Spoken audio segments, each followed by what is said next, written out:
Bugün sizler için yakışıklı oyuncumuz Can Yaman ve güzeller güzeli Demet Özdemir'den muhteşem karelerini sizler için derleyip topladık.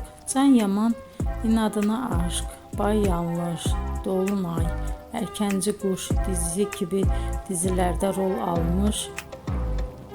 almış arkadaşlar ve herkes tarafından çok beğenilmişti. Biz de sizler için onların romantik karelerini derleyip topladık. Arkadaşlar, bu fotoların devamını gelmesini istiyorsanız emeğimize saygı olarak kanalımıza abone olup bol bol yorum yazmayı unutmayın.